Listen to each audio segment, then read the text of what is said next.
Hello students, welcome to class of fundamental chemistry. आज हम पढ़ेंगे 12th क्लास केमिस्ट्री का unit number 3, that is ionic equilibrium. ये Maharashtra board new syllabus के हिसाब से for the year of 2023 and 24 के लिए है। सो ये है फर्स्ट पार्ट। तो विदाउट वेस्टिंग टाइम चलो शुरू करते हैं। So what is ionic equilibrium? It is the equilibrium between ions and unionised molecules. ठीक है, तो इक्विलिब्रियम किन में है? In between the ions and unionised molecules in a solution is called ionic equilibrium. तो आई होप कि आपको equilibrium पता होगा। अगर नहीं है तो एक छोटा हाईलाइट कर लेते हैं। So what is equilibrium? ये आपका 11th क्लास में हो चुका है। ठीक है, तो किसी भी रिएक्शन में जब रिएक्टेंट और प्रोडक्ट का कॉन्सेंट्रेशन सेम रहता है, विद टाइम चेंज नहीं होता, तो उसे कहते हैं इक्विलिब्रियम कंडीशन। तो हम लिख सकते हैं in reaction when concentration of reactants and products do not change with time, या रिमेन कांस्टेंट बोल सकते हो, do not change with time, या फिर आप बोल सकते हो remain constant, then the reaction is said to be in equilibrium. तो यहाँ पे एक एग्जांपल है जहाँ पे मैंने एक वीक बेस लिया है। तो यहाँ पे कोई एसिड भी हो सकता है, वीक एसिड ले लेते हैं चलो। तो यहाँ पे मान लो ये वीक एसिड है AH। कोई सॉल्ट भी आप ले सकते हो, मान लो NaCl है। ठीक है, तो यहाँ पे क्या होगा, अब AH जो है इसका डिसोसिएशन होगा। आप आयोनाइजेशन भी बोल सकते हो। तो इसके आयंस फॉर्म होके, कोई वीक एसिड है तो इसका डिसोसिएशन होके इसमें कोई निगेटिव आयन बनेगा और कोई पॉजिटिव आयन बनेगा। ठीक है, तो पहले पॉजिटिव आयन बना लेते हैं। तो H प्लस बनेगा और प्लस में बनेगा A माइनस। तो ये हो गया। अब अगर NaCl का आप आयोनाइजेशन करोगे तो ये पानी में डिजोल्व करने के बाद में क्या देगा? अगर NaCl का आप आयोनाइजेशन करते हो तो ये पानी में डिजोल्व होने के बाद में क्या देगा? तो ये देगा Na plus and Cl minus. तो इस तरह से हमें दो आयंस मिलेंगे। इनमें से एक होता है कैटायन। ठीक है, तो जो पॉजिटिवली चार्ज पार्टिकल होता है या आयन होता है उसे बोलते हैं कैटायन, ये आपको पता होगा। और जो निगेटिवली चार्ज आयन होता है तो ये निगेटिव चार्ज है, ये OH भी निगेटिव है और ये Cl भी निगेटिवली चार्ज है, तो इसे कहेंगे एनायन। तो जैसे ही किसी इलेक्ट्रोलाइट का आप आयनाइजेशन करोगे या उसे पानी में डिसॉल्व करोगे तो वो आफ्टर डिसोल्यूशन क्या करेगा? आफ्टर आयनाइजेशन आपको दो टाइप के आयंस देगा, एक होगा कैटायन और दूसरा होगा एनायन। ठीक है, तो यहाँ पे क्या हो रहा है, इसका डिसोल्यूशन का या आयनाइजेशन का एक रेट होगा। ये जो दो आयंस है ये वीक इलेक्ट्रोलाइट में फॉर्म हुए हैं, तो ये कंबाइन करके फिर से आपको ये मॉलिक्यूल दे सकते हैं। ठीक है, तो जब स्टार्टिंग में आप रिएक्शन स्टार्ट करोगे तो फॉर एग्जांपल एक नंबर ले लेते हैं। ठीक है, मैं इन्हें इन चीज़ों को मिटा देता हूँ, आप स्क्रीनशॉट ले लो। ठीक है, तो एक नंबर ले लेते हैं, मान लो कुछ 100 पार्टिकल्स है, 100 मॉलिक्यूल्स है ये वाले, जिनको आपने वाटर में डिसॉल्व किया, वाटर में आपने ऐड कर दिया। तो इसका आयोनाइजेशन होगा। After ionization at initial condition ये मान लो 0 0 है। आफ्टर आयोनाइजेशन क्या होगा, तो ये 100 में से कुछ आयंस डिसोसिएट होंगे, आयोनाइज होंगे। तो इनको ऐसे कंसिडर कर लेते हैं कि कुछ 5 आयंस है जो यहाँ से आयोनाइज होंगे। ये अगर 5 आयंस यहाँ से निकलते हैं, देखो BOH के 5 आयंस निकल गए, वो कम हो गए, उनका आयोनाइजेशन हो गया, तो B प्लस कितने बनेंगे?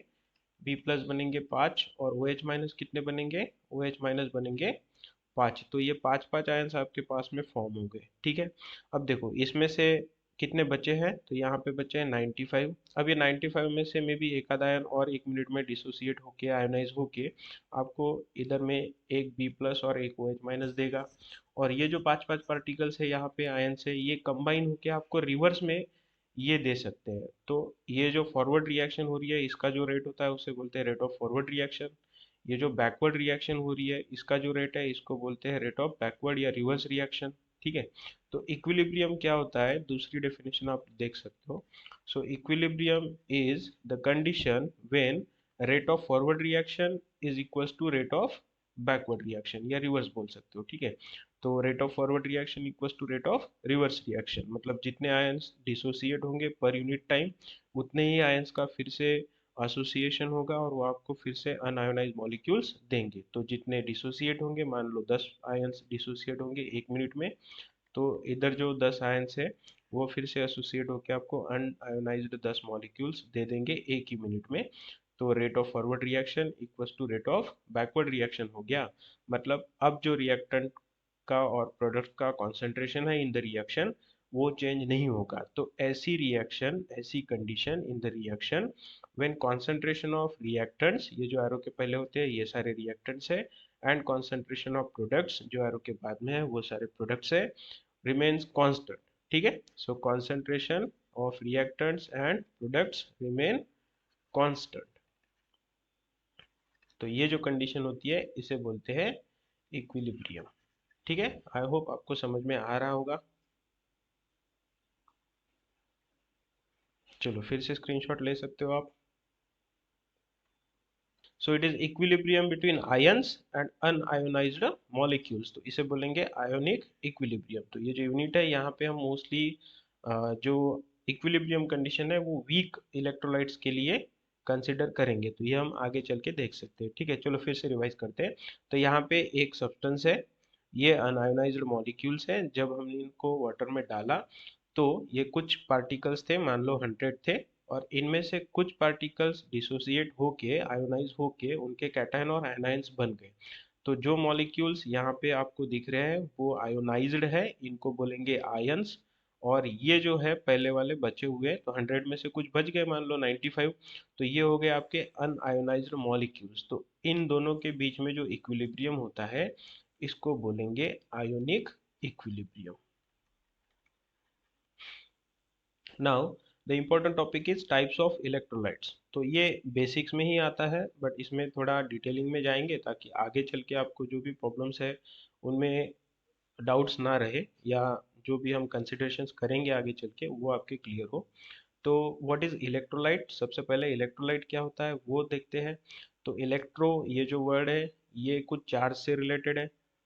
ठीक है, और ये लाइट जो है ये कुछ लिसिस से रिलेटेड है, आप ऐसा बोल सकते हो। तो चार्ज बनेगा जब उसका लिसिस होगा, तो मतलब जब डिसोसिएशन होगा तब चार्जेस बनते हैं, कोई पॉजिटिव चार्ज, नेगेटिव चार्ज या कैटायन आनायन ऐसा कुछ बनेगा किसी सब्सटेंस का, तो उसे हम इलेक्ट्रोलाइट कह सकते हैं।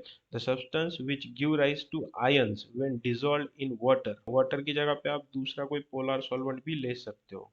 तो ये महाराष्ट्र बोर्ड बुक के हिसाब से अच्छी नोट्स है, आप नोट्स भी कंसिडर कर सकते हो। और अगर आपको सीईटी, जेई, नीट वगैरह कुछ करना है तो इसमें थोड़े थोड़े चेंजेस, थोड़ा अपर लेवल पे जाने की कोशिश करेंगे, आप उनको भी नोट डाउन कर लो। ठीक है, तो मेरा सजेशन है कि आप क्या करो, एक नोटबुक साथ में रख लो, या बोर्ड की बुक भी देख सकते हो, उसमें पेंसिल से आप मार्क कर सकते हो। तो वाटर की जगह पे आप कोई पोलर सॉल्वेंट अगर लेते हो तो वहाँ पे भी ये कंसेप्ट लग जाएगा। ठीक है, तो ऐसा कोई भी substance which give rise to ions when dissolved in water are electrolytes. तो फॉर एग्जांपल अभी जो देखा था पहले वही लेते हैं, NaCl ले सकते हो। NaCl को वाटर में डालेंगे तो क्या होगा, NaCl को वाटर में डालेगा तो ये Na प्लस बनेगा और Cl माइनस बनेगा, इसको कैटायन बोलेंगे, अभी इसकी ज़रूरत नहीं है फिर भी।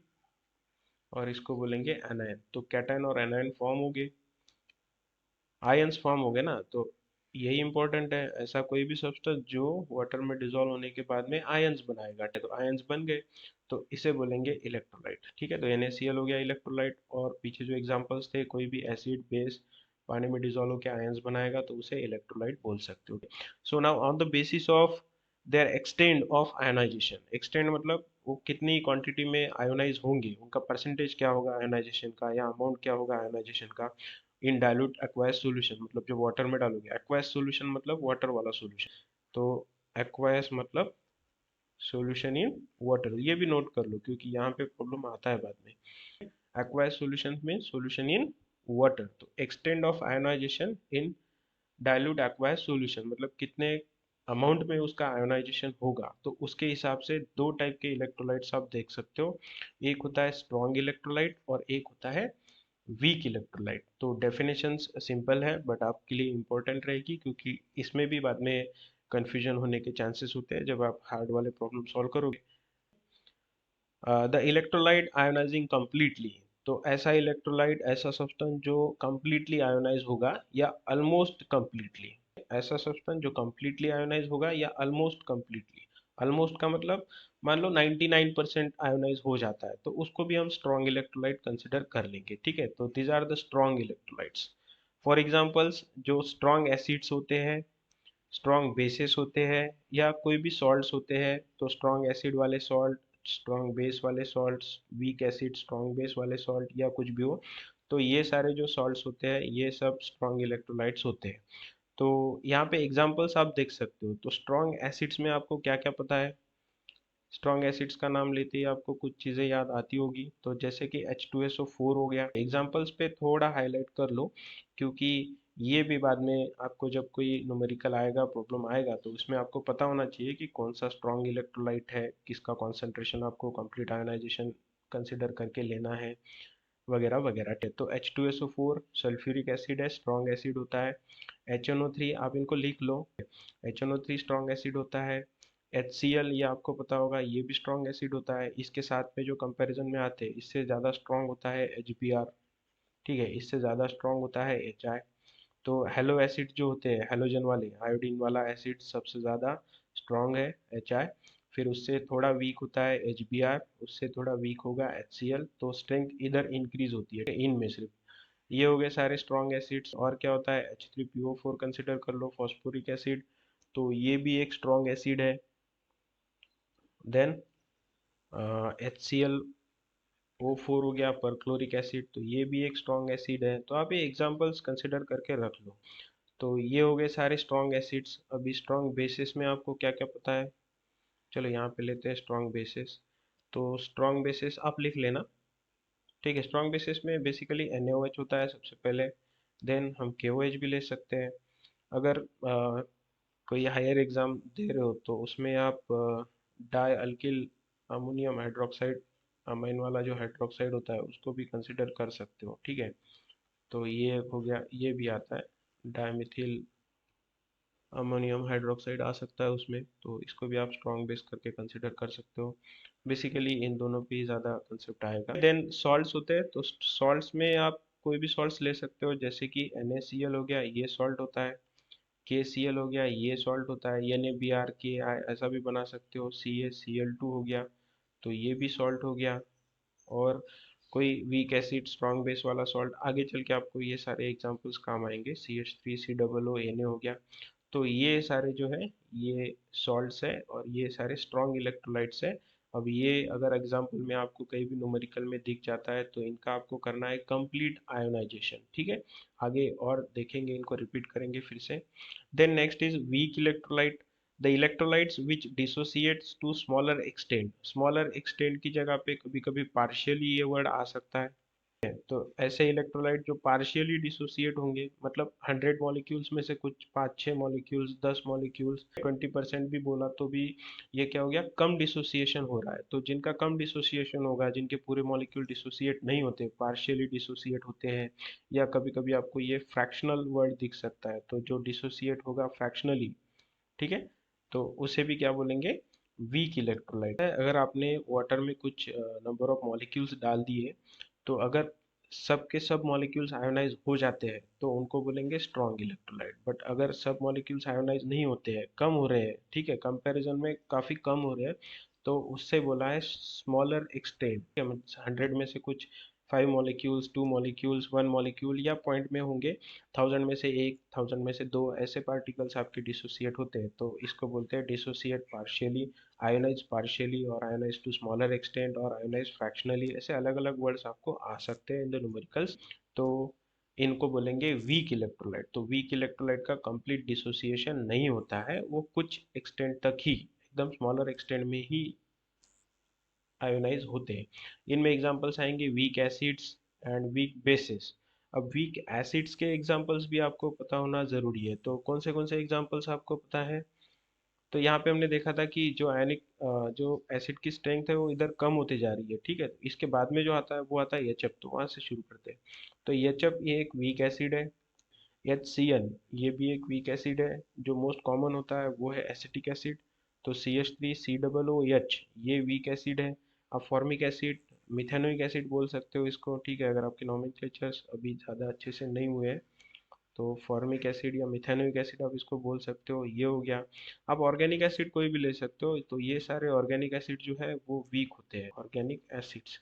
ऑर्गेनिक एसिड मतलब कार्बन वाले एसिड्स, तो जैसे कि ऑक्जेलिक एसिड कंसिडर कर सकते हो, ठीक है, H2C2O4, तो ये एक वीक एसिड हो गया। और कौन सा, बेंजोइक एसिड बोल सकते हो, सिरेमिक एसिड ले सकते हो, सैलिसिलिक एसिड ले सकते हो, तो ये सारे ऑर्गेनिक एसिड जो होते हैं ये सब वीक एसिड्स होते हैं, ठीक है। इसके साथ में H2S का भी एग्जांपल आपको दे के रखा है, तो इसको भी आप वीक एसिड करके कंसिडर कर सकते हो।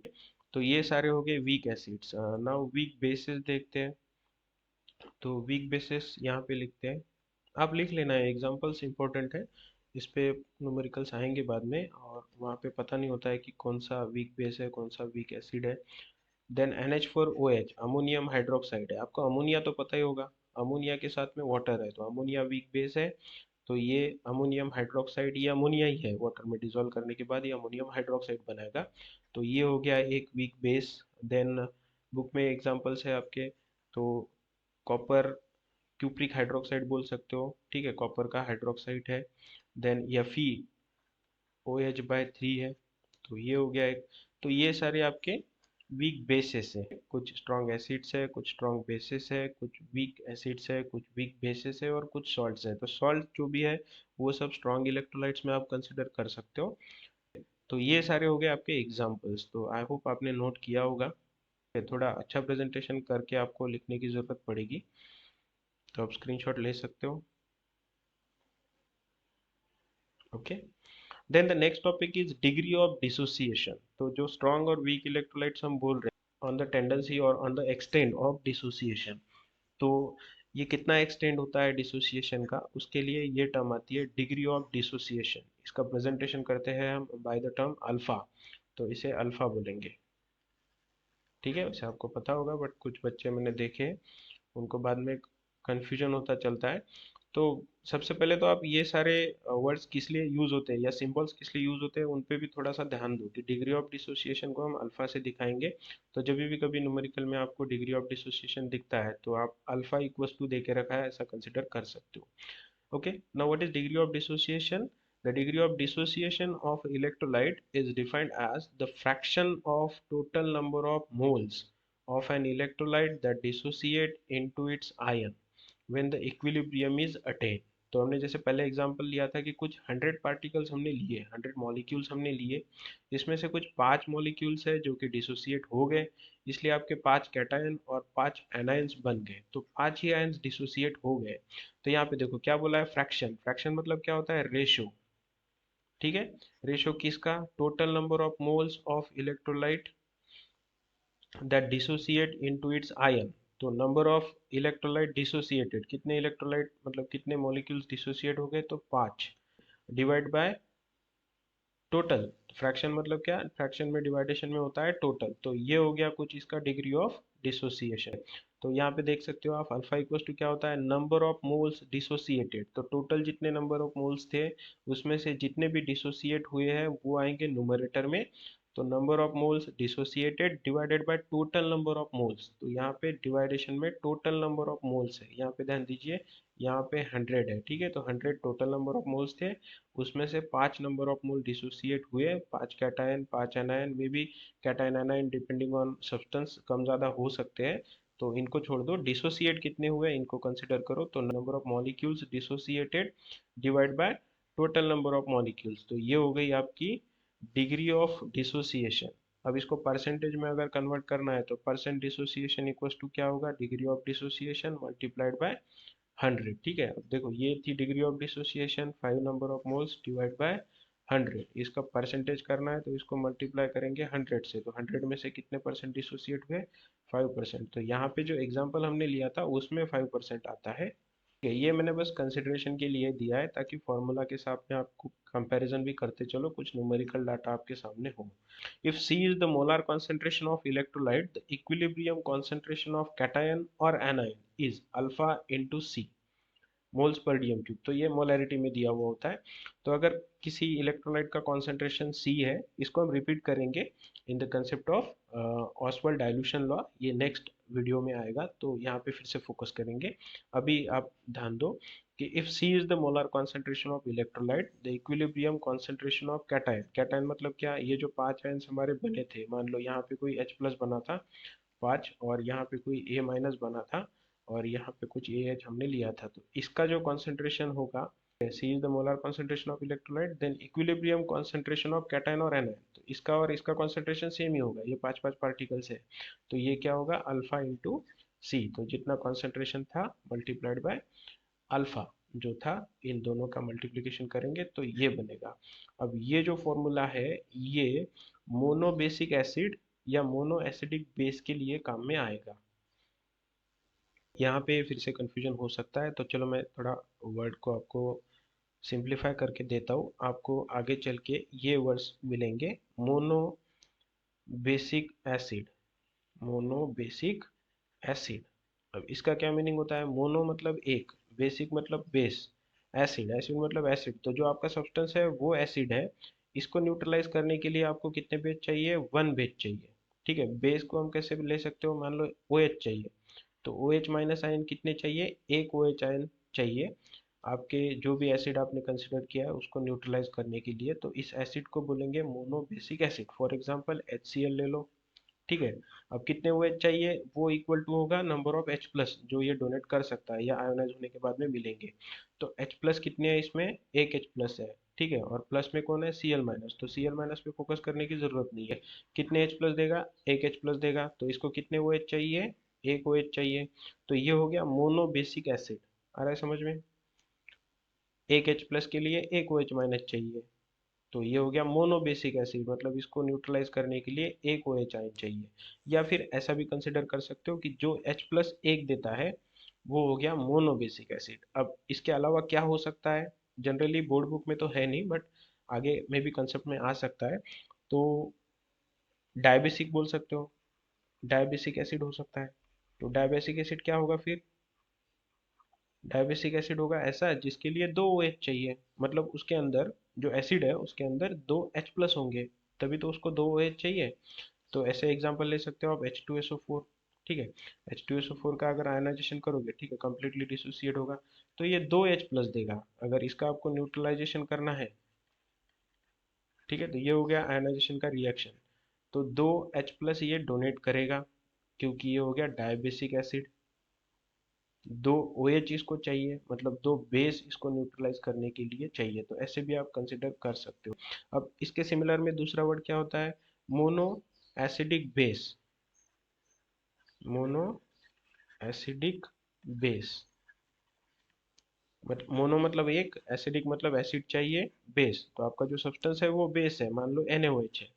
ठीक, तो NaOH में एक OH है, इसके लिए कितने H प्लस चाहिए, इसके लिए एक H प्लस चाहिए, तब ये न्यूट्रलाइज होगा, ये H और ये क्या बनाएंगे, H2O बना देंगे, इसके H, एक HCl आप ले सकते हो, तो ये जो है ये बेस है, तो ये बेस इसके लिए है, यहाँ पे जो बेस लिखा है वो बेस कंडीशन को दिखाता है। Mono acidic base, mono acidic मतलब एक एसिड न्यूट्रलाइजेशन के लिए चाहिए ऐसा बेस, या एक H प्लस चाहिए ऐसा बेस, या उससे भी सिंपल आप कंसिडर कर सकते हो कि जिसमें एक OH आयन होता है, या जो ऑन आयोनाइजेशन या ऑन डिसोल्यूशन इन वाटर आपको एक OH माइनस आयन देता है, उसको बोलेंगे मोनो एसिडिक बेस। अगर कैल्शियम हाइड्रोक्साइड है तो इसमें कितने OH है, दो है, कैल्शियम का आयोनाइजेशन होगा, कैल्शियम डाई प्लस बनेगा, प्लस में बनेंगे दो OH माइनस, तो ये दो OH माइनस देता है, तो इसको क्या बोलेंगे फिर, मोनो की जगह पे डाई एसिडिक बेस। ठीक है, वर्ड थोड़े कंफ्यूजिंग है, अब मैं अपने हिसाब से एक्सप्लेनेशन दे रहा हूँ, अगर आप फर्स्ट टाइम सुन रहे हो सब कुछ तो थोड़ा बहुत डिफिकल्ट जाएगा, बट आपको पता तो चल जाएगा कि क्या होता है। तो मोनो एसिडिक बेस मतलब एक OH वाला, और मोनो बेसिक एसिड मतलब वन H प्लस वाला। ठीक है, तो जो आयनाइज होके वन H प्लस देगा, अब उसमें ज़्यादा H हो सकते हैं, वो सब आगे चलेंगे और कंफ्यूजन नहीं करेंगे, तो अब इसका भी स्क्रीनशॉट ले सकते हो आप अपने हिसाब से, थोड़ा नोट्स बना के चलो। Then the concept of acids and bases, अब आगे जो है उसमें एसिड्स और बेसिस का कंसेप्ट दिया हुआ है, कुछ एग्जांपल्स दे के रखे हैं जो आपके लिए फेमिलर है, इनसे आपको जनरली कंसर्न होता है, ये कभी कभी आपके किचन में इधर उधर मिल जाते हैं। तो वैसे में एक है एसिटिक एसिड, है तो फॉर्मूला आपको पता होगा, फॉर्मूला की वैसे यहाँ पे ज़रूरत नहीं है। सो CH3COOH, इसको इथेनोइक एसिड बोल सकते हो, IUPAC नेम में 2 कार्बन है तो इथेन हो गया। ये विनेगर में प्रेजेंट होता है। विनेगर ये खाने की चीज़ों में उसको एक क्या सोर टेस्ट लाने के लिए वगैरह इंपॉर्टेंट है। देन साइट्रिक एसिड है, साइट्रस फ्रूट्स आपको पता होंगे, या लेमन पता है, तो लेमन की जो टेस्ट है वो जो होती है वो भी क्या बोलेंगे, सोर होती है, तो it is due to citric acid, तो ये लेमन में प्रेजेंट होता है। देन टार्टारिक एसिड है, ये इमली बोल सकते हो इसको, टारामिंट पेस्ट जो होता है इमली का पेस्ट, तो उसमें ये प्रेजेंट होता है, तो ये सारे एसिड्स है। देन ये मैग्नीशियम हाइड्रोक्साइड है, ये केमिकली अलग दिखता है बट ये एंटासिड्स जो होती है, टैबलेट्स होते हैं ना एसिडिटी के लिए, इनो टाइप, तो इनो बुलबुले दे आज़ादी झट से वगैरह वगैरह, तो ये उसमें आती है पाउडर। तो ये बेस है आपके स्टमक में, अगर एसिडिटी ज़्यादा हो रही है तो उसको न्यूट्रलाइज करने के लिए इसका यूज़ करते हैं। देन अमोनिया होता है, जो कि हाउस होल्ड क्लीनिंग प्रोडक्ट जो होते हैं, तो उनमें अमोनिया का यूज़ होता है, अमोनिया उसमें प्रेजेंट होता है। यूरिया होता है, उसको गर्म करने के बाद में उसमें से अमोनिया की स्मेल आती है, अमोनिया रिलीज होता है, तो वहाँ पे भी ये होता है यूरिया, आपको पता होगा। ठीक है, चलो आगे चलते हैं। देन एसिड्स और बेसिस होते क्या है, उनके लिए कुछ डेफिनेशंस, कुछ रिटर्न फॉर्म में थेरीज दी गई। तो उसमें सबसे पहले जो साइंटिस्ट है जिनको कंसिडर किया है वो है अरेनियस। तो अरेनियस ने सबसे पहले थ्योरीज दी जिन्होंने एसिड्स और बेसिस को डिफाइन किया है। तो अकॉर्डिंग टू अरेनियस, ऐसा कोई भी सब्सटेंस विच कंटेन हाइड्रोजन, उसके फॉर्मूला में हाइड्रोजन है, and give rise to H plus ion, ठीक है, ये H प्लस ऊपर चाहिए, तो ये करेक्शन कर लेना आप, नीचे चला गया। ठीक है, तो which give rise to H plus ion in aqueous solution, तो ऐसा कोई भी सब्सटेंस जिसके फॉर्मूला में हाइड्रोजन है। चलो दो एग्जांपल्स देके रखे हैं नीचे।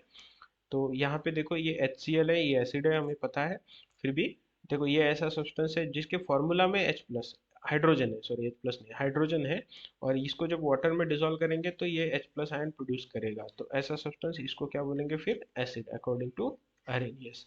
और ये वीक एसिड है, एसिटिक एसिड है, तो CH3COOH है, और इसके फॉर्मूला में भी हाइड्रोजन है, देखो यहाँ पे भी है यहाँ पे भी है, तो इसको वाटर में डिसॉल्व करेंगे तो ये क्या करेगा, तो H प्लस आयन प्रोड्यूस करेगा।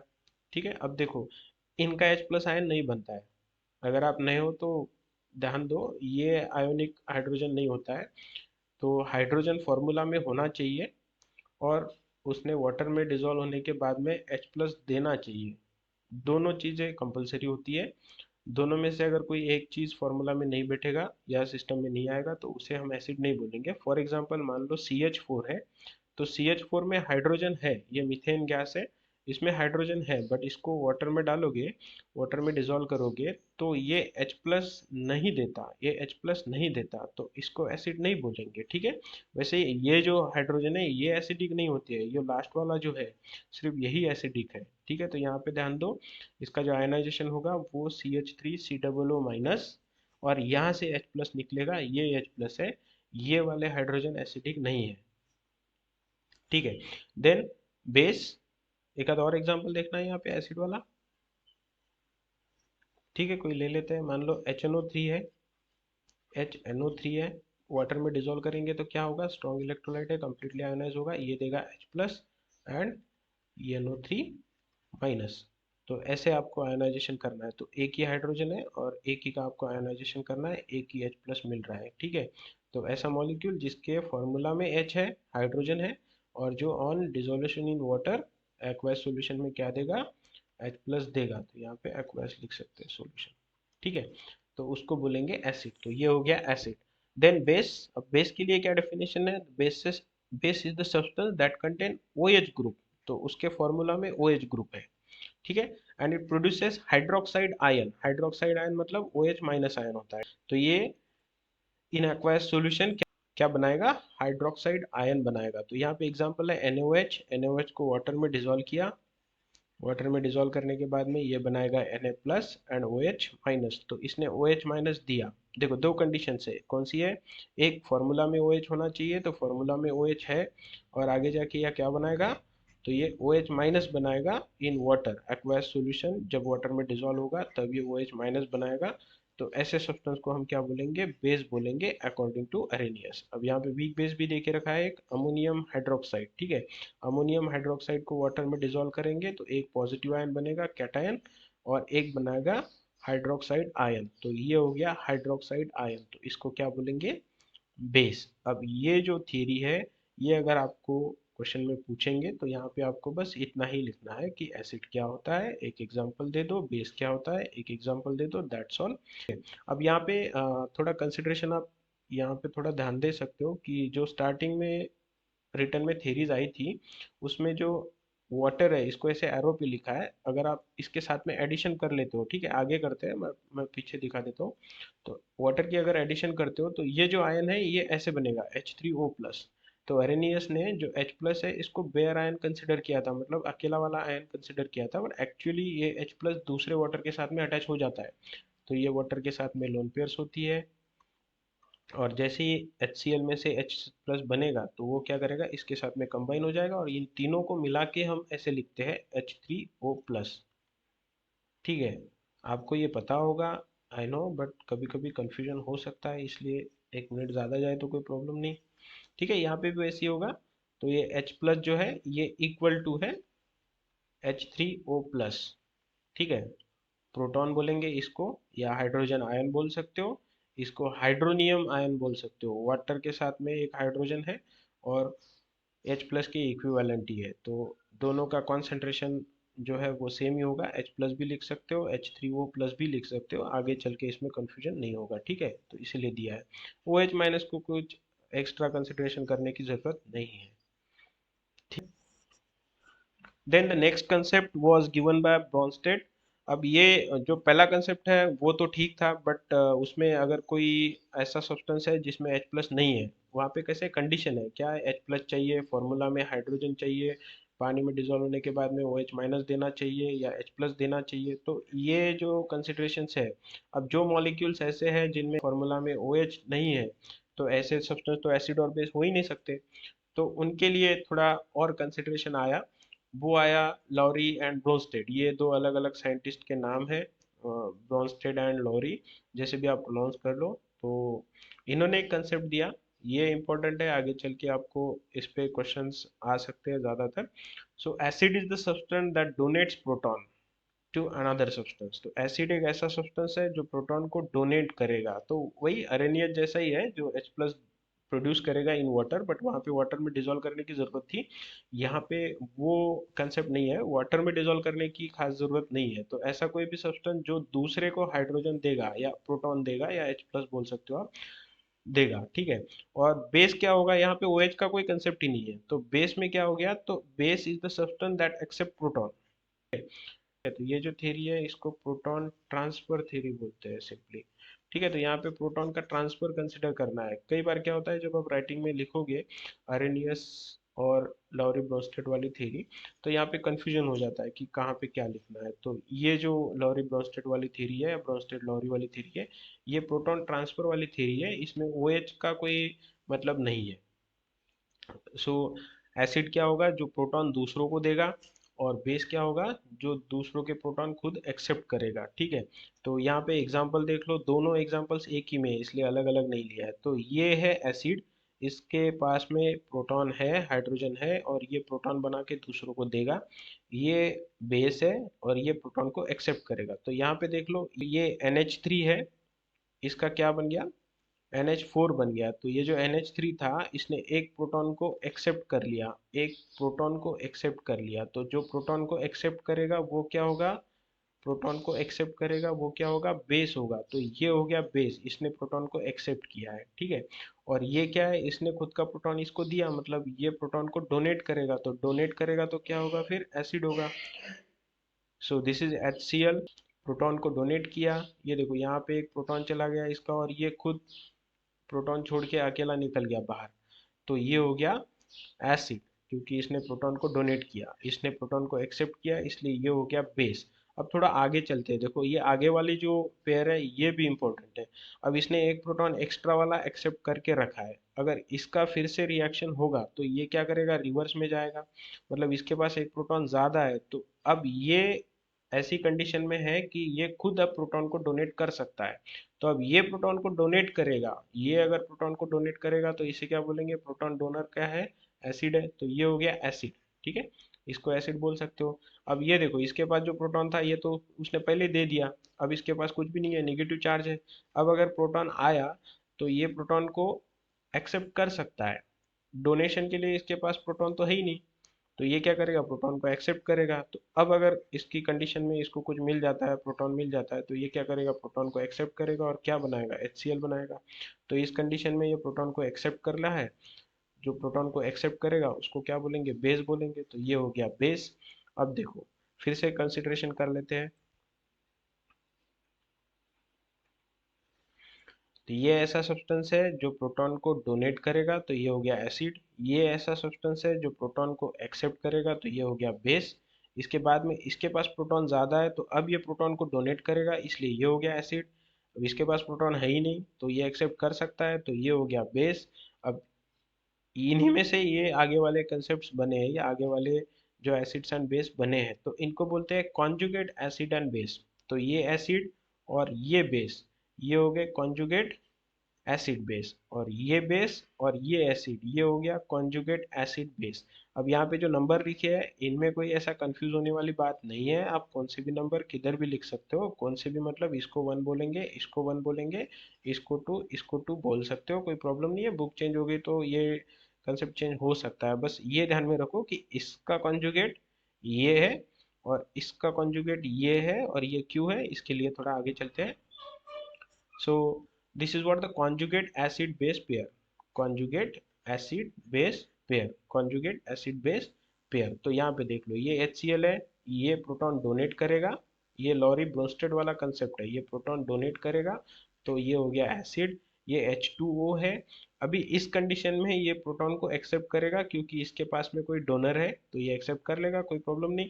तो इसने एक्सेप्ट किया और क्या बनाया, H3O बनाया। इसने डोनेट किया और क्या बनाया, Cl बनाया। तो इसने H+ डोनेट किया और ये बन गया Cl। इधर आते हैं। अब ये Cl- जो है ये प्रोटॉन को डोनेट नहीं कर सकता, ठीक है, ये क्या करेगा, प्रोटॉन को एक्सेप्ट करेगा अगर इसको मिला तो अभी ये प्रोटॉन को एक्सेप्ट करने वाला है, एक्सेप्ट करने वाला होता है बेस। इसके पास एक प्रोटॉन ज्यादा है, ये वाटर था नॉर्मल वाला, यहाँ पे हमने देखा वाटर है, बट इसके पास में एक H+ ज्यादा आ गया, तो अब ये प्रोटॉन को डोनेट कर सकता है, तो ये प्रोटॉन को डोनेट कर सकता है, इसलिए ये हो गया एसिड। ठीक है, तो इधर एक एसिड है, इसमें का जो कॉमन आयन है वो इधर है, वो बेस फॉर्म में है। यहाँ पे एक वाटर है जिसको नेचुरली न्यूट्रल होता है बट एसिड के साथ में, इसलिए इसको बेस कंसिडर किया है। तो ये बेस है क्योंकि प्रोटॉन एक्सेप्ट करेगा, और ये जो वाटर है ये एसिड है, तो वाटर वाटर, ये दोनों कॉन्जुगेट है। Cl H के साथ में था, H के अलावा है, तो ये हो गए कॉन्जुगेट पेयर्स। तो ये दोनों जो एरो से आपको डिनोट करके दिखाए हैं ये कॉन्जुगेट पेयर्स है। देखो इन दोनों को पेयर्स नहीं बोलना, इन दोनों को पेयर्स बोलना है, इन दोनों को पेयर्स नहीं बोलना है। किसको बोलना है किसको नहीं बोलना है उसके लिए एक डेफिनेशन है, ठीक है। तो क्या है डेफिनेशन, कि जो कॉन्जुगेट एसिड बेस पेयर है, ठीक है, यही पे लिख लेते हैं, ज्यादा लिखने की जरूरत नहीं है। दे डिफर बाय 1 हाइड्रोजन या 1 प्रोटॉन, ठीक है। सो जो पेयर है उसमें सिर्फ एक ही हाइड्रोजन का डिफरेंस होगा। अब इस पे कई मल्टीपल चॉइस क्वेश्चन आ चुके हैं प्रीवियस एग्जाम्स में, सीईटी में, नीट में, जेई में, सब में, ठीक है। तो जो कॉन्जुगेट एसिड बेस पेयर आपको आइडेंटिफाई करनी होती है, उसमें जो डिफरेंस होगा वो कितने प्रोटॉन का होगा, सिर्फ एक प्रोटॉन का होगा। बाकी के जो एटम्स है उनमें कोई डिफरेंस नहीं होगा, ठीक है। तो conjugate acid acid base pair, देखो इसको अगर आप इसके साथ में पेयर अप करोगे, इसके साथ में, तो इसमें एक प्रोटॉन का डिफरेंस है क्या, नहीं है। देखो यहाँ पे कितने प्रोटॉन है, एक प्रोटॉन है, यहाँ पे कितने प्रोटॉन है, 3 है, मतलब डिफरेंस कितना हो गया, 2 प्रोटॉन का हो गया। चलो जाने दो। यहाँ पे एक Cl है, यहाँ पे Cl है ही नहीं, तो बाकी कोई डिफरेंस नहीं होना चाहिए। डिफरेंस कितना होना चाहिए, ओनली ऑफ 1 प्रोटॉन, ठीक है। तो H2O है, इसमें 2 हाइड्रोजन और 1 ऑक्सीजन है, इसमें 3 हाइड्रोजन 1 ऑक्सीजन है, इसमें 1 प्रोटॉन का डिफरेंस है। तो ये पेयर जो है ये कॉन्जुगेट एसिड बेस पेयर है, ठीक है। कुछ ज़्यादा फास्ट या ज़्यादा ओवरलोडेड तो नहीं हो रहा है। ओके चलो, आप कमेंट में लिख देना, अगली बार और स्लो करेंगे, थोड़ा डिटेलिंग ज़्यादा हो रहा है शायद, ठीक है। देन यहाँ पे और यहाँ पे देख लो, इसमें इसमें एक भी प्रोटॉन नहीं है, इसमें एक प्रोटॉन है, तो ये दो ऐसी पेयर्स है जिसमें सिर्फ एक ही प्रोटॉन डिफरेंस है। इसमें जीरो प्रोटॉन है, इसमें एक प्रोटॉन है, या एक हाइड्रोजन है, इसमें जीरो हाइड्रोजन है। ठीक है, हाइड्रोजन प्रोटॉन कुछ भी बोलो तो चल जाएगा। तो ऐसे पेयर्स जो होते हैं जिनमें एक हाइड्रोजन का डिफरेंस है, उन्हीं को बोलेंगे कॉन्जुगेट एसिड बेस पेयर। ठीक है, तो आई होप आपको अच्छे से समझ में आ रहा है या कोई कंफ्यूजन नहीं रह रही है। ठीक है, आप वीडियो को एक दो बार देख लेना, आप थ्योरी लिखते चलो। Then the last concept was given by Lewis. अब ऐसा भी हो सकता है कि किसी में हाइड्रोजन ही ना हो, तो उसको एसिड और बेस के हिसाब से कंसीडर कैसे करेंगे, तो इसीलिए एक और थ्योरी है, लास्ट वाली है आपके सिलेबस में, that is the Lewis theory. अब जीवन लेविस जो थे उन्होंने एक थ्योरी दी और उन्होंने H प्लस या H माइनस का कंसेप्ट छोड़ के कुछ अलग ही कंसेप्ट दिया है। तो according to Lewis, any species that accepts a share in electron pair, ठीक है, इज कॉल्ड लेविस एसिड। अब ये थोड़ा कंफ्यूजिंग लगता है, तो यहाँ पे आप बोल सकते हो लोन पेयर। ठीक है, या दूसरा क्या बोल सकते हो, इलेक्ट्रॉन पेयर। तो ऐसा कोई भी सब्सटेंस जो एक्सेप्ट करेगा इलेक्ट्रॉन पेयर को, दूसरे की इलेक्ट्रॉन पेयर जो एक्सेप्ट करेगा उसको बोलेंगे लेविस का एसिड। सिंपल। ठीक है, दूसरे की नहीं, खुद की इलेक्ट्रॉन पेयर, ठीक है, इसको इलेक्ट्रॉन पेयर बोल लो। ठीक है, ये शेयर वाले को खा जाओ। Any species that donates electron pair is called Lewis base.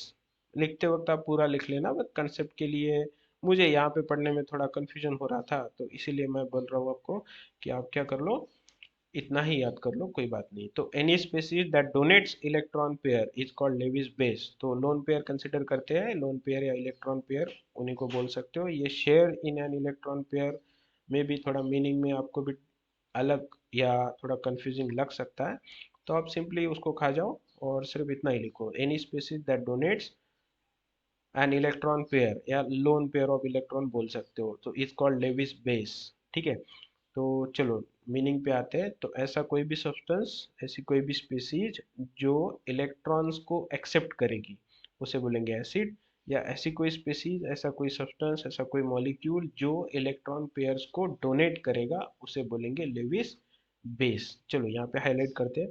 तो यहाँ पे H प्लस है। H प्लस कब बनता है, हाइड्रोजन के पास में एक इलेक्ट्रॉन होता है, एक प्रोटॉन होता है। H प्लस बना मतलब अब उसके पास में एक भी इलेक्ट्रॉन नहीं है। ठीक है, H प्लस कब बना, जब उसने एक इलेक्ट्रॉन डोनेट कर दिया, उसका खुद का जो इलेक्ट्रॉन था अब उसके पास नहीं है, तो ये हो गया H प्लस। अब उसके पास इलेक्ट्रॉन नहीं है तो उसकी टेंडेंसी क्या होगी, किसी के इलेक्ट्रॉन ले लेना। तो ये किसी के भी इलेक्ट्रॉन एक्सेप्ट करेगा। ठीक है, एक्सेप्ट करेगा इलेक्ट्रॉन्स, तो ये क्या हो गया, एसिड। तो H प्लस खुद क्या है, एसिड है। अब ये देखो अमोनिया है, अमोनिया में नाइट्रोजन है, सेंटर में तीन हाइड्रोजन है और नाइट्रोजन के पास में लोन पेयर है।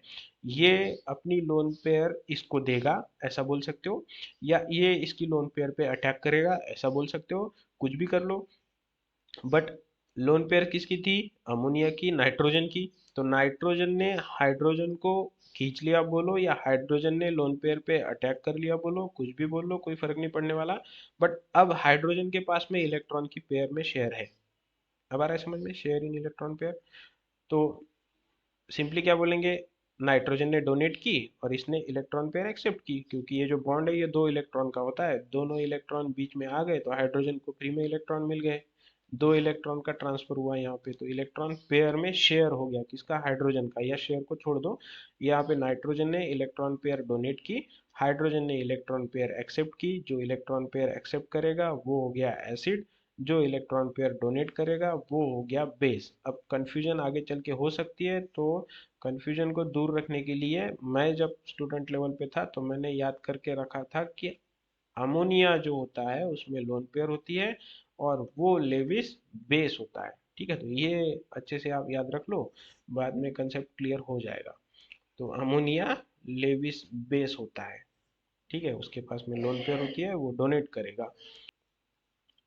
ओके, देन नेक्स्ट एग्जांपल है यहाँ पे BF3 है एंड NH3 है। तो NH3 का तो हमने अभी देख लिया कि इसके पास में इलेक्ट्रॉन की पेयर है और ये इलेक्ट्रॉन की पेयर को डोनेट करेगा। अब BF3 जो होता है, ये आपने ऑक्टेट थ्योरी में देखा होगा एज अ एक्सेप्शन। इसके पास में इनकम्प्लीट ऑक्टेट होता है। बोरॉन के खुद के 3 इलेक्ट्रॉन, फ्लोरीन के हर फ्लोरीन का एक एक इलेक्ट्रॉन, ऐसे टोटल 6 इलेक्ट्रॉन्स होते हैं यहाँ पे।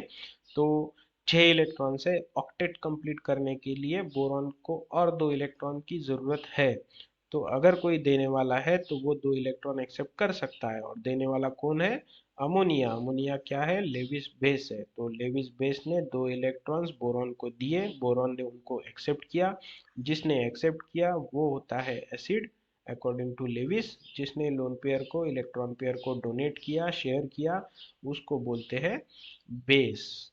ठीक है, तो एकदम सिंपल सा कंसेप्ट है Lewis acid and base concept. जो इलेक्ट्रॉन पेयर को एक्सेप्ट करेगा वो हो गया एसिड, जो इलेक्ट्रॉन पेयर को डोनेट करेगा वो हो गया बेस। और याद करने के लिए अमोनिया बेस होता है।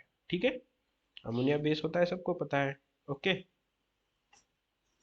Then next is amphoteric nature of water. तो एसिड और बेस का जो कंसेप्ट था वो पूरा खत्म हो चुका है। अब वाटर पे थोड़ा फोकस करते हैं। तो वाटर एक ऐसा सब्सटेंस है that has ability to act as an acid as well as a base. तो वाटर ऐसा सब्सटेंस है जो एसिड करके भी काम में आ सकता है और बेस करके भी काम में आ सकता है। वो दोनों बिहेवियर दिखाता है। तो ऐसा कोई बिहेवियर जो दोनों टाइप के नेचर्स दिखा रहा है उसको बोलते हैं एम्फो। ठीक है, तो वाटर जो होता है उसको बोलेंगे एम्फोटेरिक। ठीक है, तो एम्फोटेरिक नेचर ऑफ वाटर क्या होता है? Amphoteric nature of water, water ऐसा सब्सटेंस है जो एसिड करके भी एक्ट करता है और बेस करके भी एक्ट करता है depending on the other species. जैसे कि यहाँ पे देख लो, वाटर है, वाटर की रिएक्शन अमोनिया के साथ में की। अब अमोनिया क्या है? बेस है। और इन दोनों की अगर रिएक्शन होती है तो क्या बनेगा? ये सब्सटेंसेस बनेंगे। अमोनिया बेस है तो बेस के साथ में रिएक्ट करने के लिए वाटर एज अ एसिड करके काम में आ रहा है। तो यहाँ पे water as a acid act कर रहा है। ठीक है, क्योंकि इसके साथ में बेस है। अब कैसे हो गया?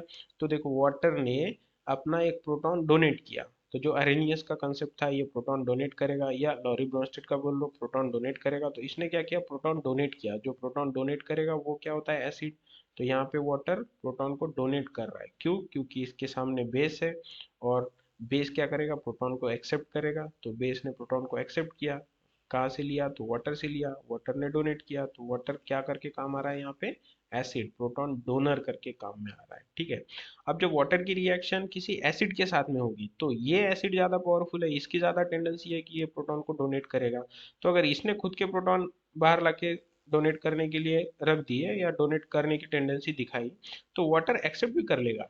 ठीक है, कोई प्रॉब्लम नहीं है। तो वाटर क्या है? खुद के पास में 2 प्रोटॉन थे, इसने और एक ऑक्सीजन पे जो लोन पेयर्स है उसके साथ में और एक प्रोटॉन अटैच कर लिया। तो यहाँ पे वाटर ने एक्सेप्ट कर लिया एक प्रोटॉन।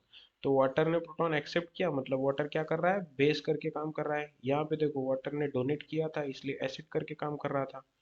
यहाँ पे HCl स्ट्रॉन्ग एसिड है, HCl की ज्यादा टेंडेंसी है प्रोटॉन को डोनेट करने की। वाटर उसके प्रेजेंस में अपने प्रोटॉन डोनेट नहीं कर सकता, तो वाटर एक्सेप्ट कर लेगा। तो यहाँ पे वाटर क्या कर रहा है? बेस करके काम कर रहा है।